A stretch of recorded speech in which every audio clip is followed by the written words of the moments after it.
alert as the storm brings rain and snow to our local mountains. Where did all the bollards go in the Gaslamp, and will the Promenade project ever come back?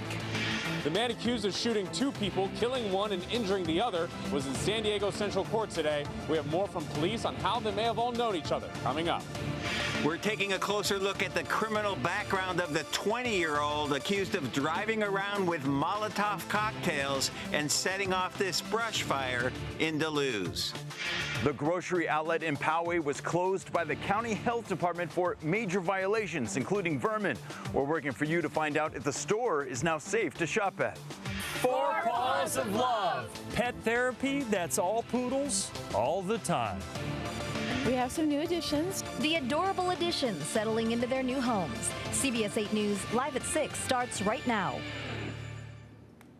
As we come on the air on this weather impact alert day, more rain and snow are making their way into San Diego County, and this next round is expected to pack a harder hit.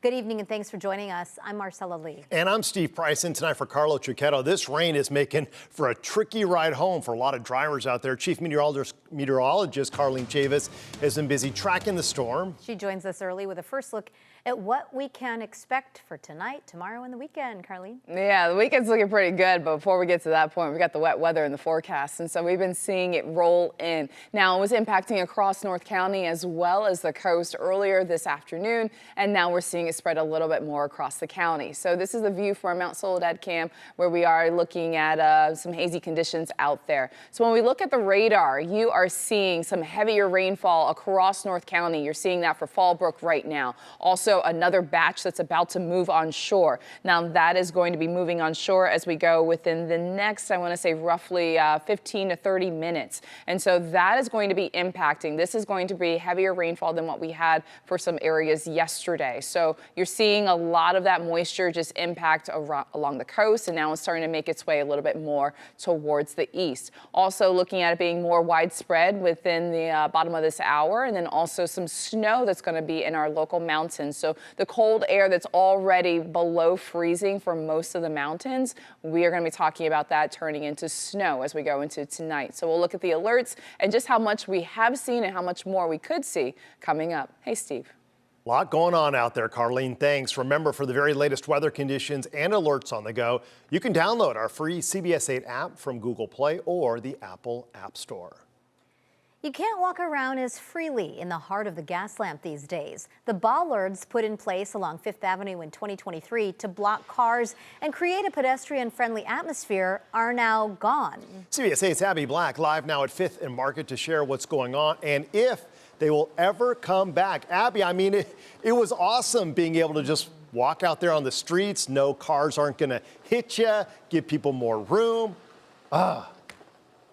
I know, wasn't it just lovely? I mean, we all loved it. I know many people enjoyed it. And hey, it's 6 o'clock on a Thursday night. And yes, it is raining, but we are still seeing plenty of people walking around. But what we don't see are those bollards that were down 5th Avenue here in the Gaslamp. I asked the Gaslamp Corridor Association why these safety barriers that also boosted tourism have disappeared. Cars are once again cruising down 5th Avenue in the Gaslamp corridor with no bollards blocking the way during evenings. We had to halt the operations due to budget shortfall. Michael Trimble's the executive director of the Gaslamp Corridor Association and says the temporary removal began last month. While the nonprofit managed the bollards installed in 2023, the city of San Diego has been reimbursing them under a memorandum of understanding. It really comes down to a funding question with the city. Due to the budget deficit. The cost to install and remove the 148 50-pound bollards on 5th Avenue between K Street and Broadway is substantial. An open records request revealed the original contract with Commotion Media exceeded $425,000 annually. Records show the GQA requested a long-term commitment from the city last year. There's a lot of cleaning that this company had done, and a lot of maintenance, and there's lots of insurance. Before their February removal, the bollards were in place Monday through Thursday from 5 p.m. to 10 p.m. and weekends from noon to 10 p.m. The closing time was moved up from 2 a.m. at police request due to safety concerns after violent fights spilled into the closed streets after last call. Local businesses have mixed reactions. Rodney from El Chingon restaurant at 5th and Market believes the bollards were essential during Padres games. Because people are going to walk in the street anyways. So, I mean, safety reasons and all that, it would be better to have them there. But, you know, city got problems. Jonathan Rivas, who works in the Gaslamp, worries about both safety and the economic impact. And I've been here at night now since this has changed, and it is like a big hazard as well. I know there's tough decisions to make, but I think, if anything, this is going to economically hurt the Gaslamp. The GQA maintains this is not a permanent decision and is working with the city to restore the bollards. We're hopeful that we can come to an agreement. The Gaslamp Quarter Association says that if there is an agreement, that's a big if, and these bollards do come back, they may only return, say, on the weekends, the busy season, or during special events. Marcella? Well, it does sound like a lot of people think they're there for a good reason, for the safety of pedestrians. So what does the city say about all of this, Abby?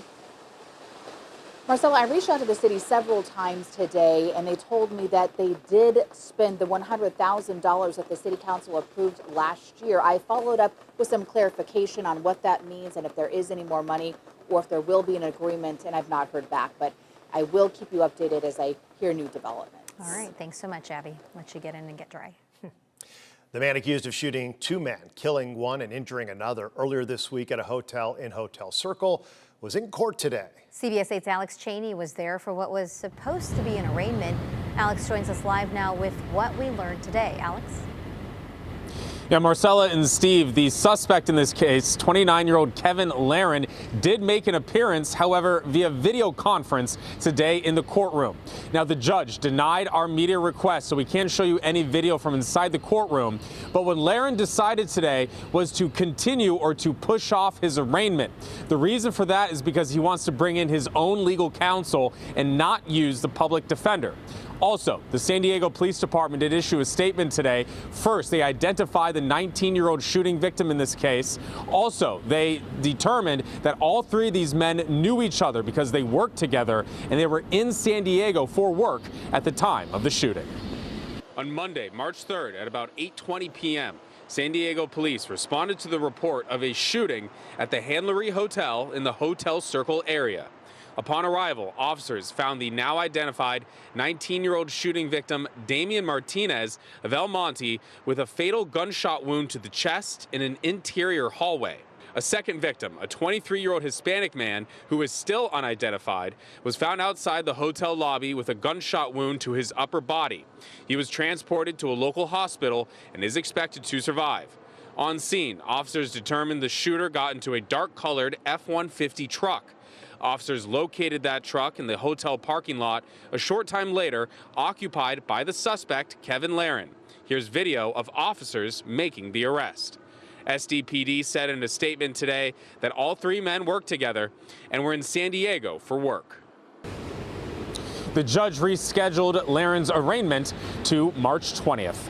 Reporting live from San Diego Central Jail, I'm Alex Cheney, CBS 8. Thanks so much, Alex. New tonight, we're learning a grocery outlet in Poway was recently closed by the county health department after an inspector found evidence of a rat infestation. CBS 8's Brian White working for you, getting more answers about why it shut down and if it's safe to buy food there.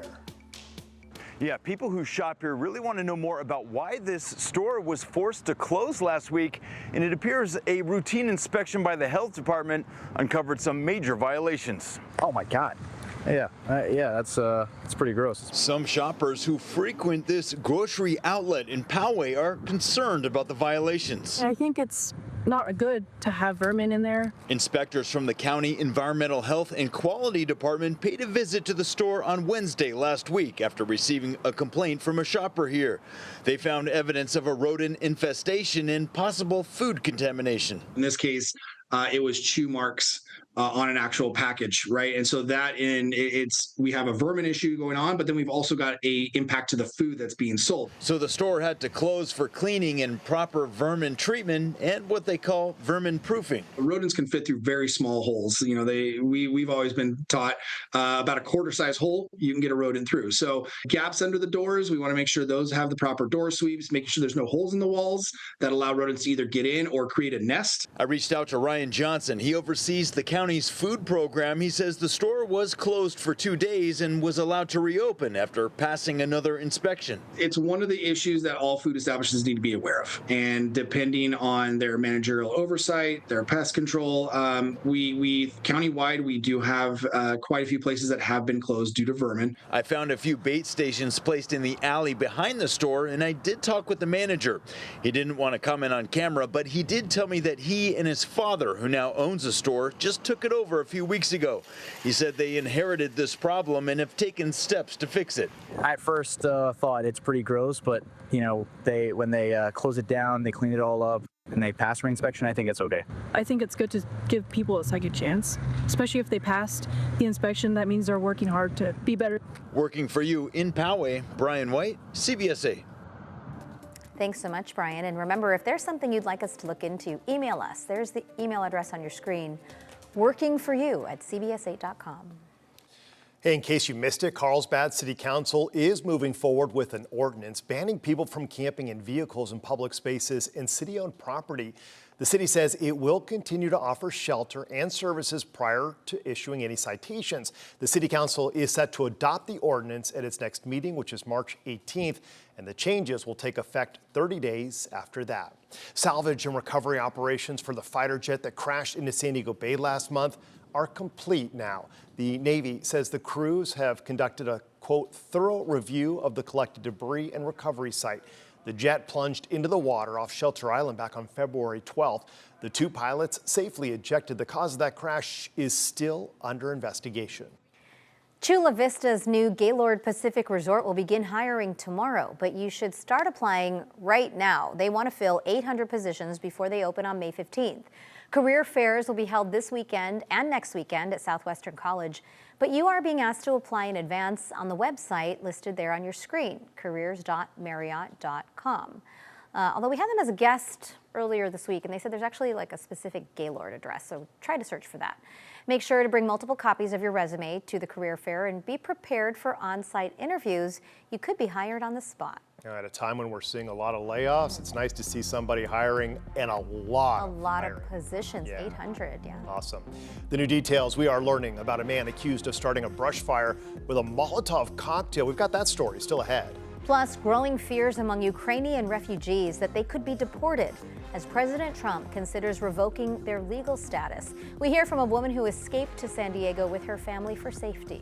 And coming up later, the student representing San Diego in the National Spelling Bee and the winning word they spelled correctly to advance. It's coming up after this.